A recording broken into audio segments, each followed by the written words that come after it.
Baik, Assalamualaikum warahmatullahi wabarakatuh dan salam sejahtera. Apa khabar anak murid cikgu? Kita jumpa lagi pada minggu ni dalam subjek pendidikan jasmani tahun 2. Okey. Kita jumpa lagi. Minggu lepas kita dah merasai, kita dah tengok pengalaman-pengalaman berjalan di atas rumput, berpasir dan berair. Dalam minggu ni kita nak tengok apa dia aktiviti yang kita boleh lakukan. Berapa aktiviti yang kita boleh lakukan di atas permukaan berbatu, berpasir dan berumput. Okey. Jadi cikgu mulakan dulu dengan kawasan berbatu. Ini salah satu bentuk permainan yang kita boleh lakukan. Okey. Jadi kita fokus pada petak yang ni. Okey, cikgu tunjukkan pada awak semua. Okey, cikgu tandakan dulu. Okey, ni kita mula cikgu Okey, cikgu mula dengan di sini Okey, ni satu. Dia ke sini, kemudian dia ke sini dan akhir sekali dia ke sini. Okey. Baik, pergerakannya ialah daripada mula ke nombor 2, dia akan berjalan. Okey, berjalan. Okey, daripada nombor 2 ke 3 berlari. Nombor 3 ke 4 akan berjalan semula. Nombor 4 ke 1 akan berlari. Begitulah kita ulang. Ulang aktiviti ni lebih kurang ikut kemampuan kita. 5 hingga 10 minit kita buat. Untuk set pertama kita buat 5 hingga 10 minit. Jangan terlalu lama sangat, ikut kemampuan murid-murid kita. Okey, besar petak ni lebih kurang 5 kali 5 meter pun sudah cukup, atau ikut kemampuan kita. Boleh besar lagi bagus. Okey, tapi ikut kemampuan kita. Okey, daripada kon 1 ke 2 kita berjalan. Kon 2 ke 3 kita berlari. Kon 3 ke 4 kita berjalan. 4 ke mula balik kita akan berlari. Okey, begitulah kita ulang-ulang. Kita mesti ikut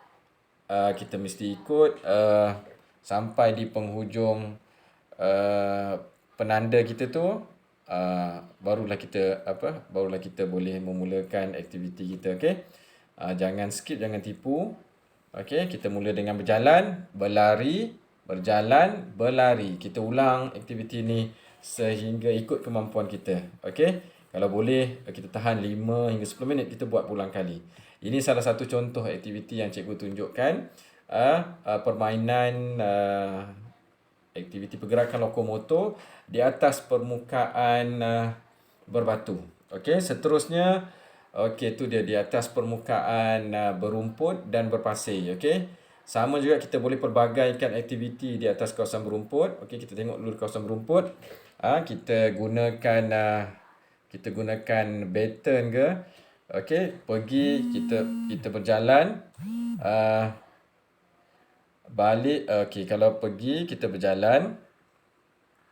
Okey, kita mula kat sini, kita pergi, kita berjalan, dan apabila kita balik, kita berlari. Okey, maknanya ulang-alik, lari, ulang-alik, berlari, pergi, berjalan, balik, kita berlari. Okey, ini pun kita boleh lakukan aktiviti macam ni di kawasan berumput dan kawasan berpasir. Sama juga di bawah ni. Okey, kita nak gunakan baton pun boleh. Kita ada 2 orang. Seorang dia berlari, seorang tunggu. Maknanya ada 3 orang. Seorang dia di sini, dia akan mulakan di sini. Okey, saya tunjukkan. Okey, seorang di sini dia akan berlari ke sini. Okey, daripada sini dia akan berjalan, dan daripada sini dia akan berlari balik. Okey, lari pas baton pun boleh, lari ulang-alik seorang pun boleh. Okey, lari berganti-ganti pun boleh, lari ulang-alik pun boleh. Tengok kita punya peserta lah. Kalau ada adik-beradik yang boleh kita lakukan aktiviti macam ni di rumah, lagi bagus. Okey, jadi kita nak merasai pengalaman bermain di atas rumput, pasir dan kawasan berbatu. Okey, tu contoh-contoh permainan yang cikgu tunjukkan yang biasa kita buat di sekolah. Okey, lari macam tadi cikgu tunjuk, kita lari secara bersilang, kombinasi berlari dan berjalan di atas permukaan batu. Kita pun di sekolah kita ada kita buat di foyer, kita buat di padang. Okey, ni kawasan berbatu. Ni larian bersilang, larian dan berjalan bersilang, kombinasi ya. Ni pun kita buat sama juga, kombinasi berjalan dan berlari secara ulang-alik. Okey, secara ulang-alik kita nak pass baton atau kita nak bawa kasut ke, kita lari alih kasut pun boleh. Yang penting kita lakukan aktiviti ni dengan bimbingan penjaga atau ibu bapa, okey, di rumah. Okey. Jadi minggu ni cikgu nak tunjukkan beberapa jenis permainan yang boleh kita lakukan di atas permukaan berbatu, berumput dan berpasir. Okey. Nanti juga akan sediakan link untuk kombinasi berjalan dan berlari, satu permainan yang boleh kita lakukan di rumah nanti.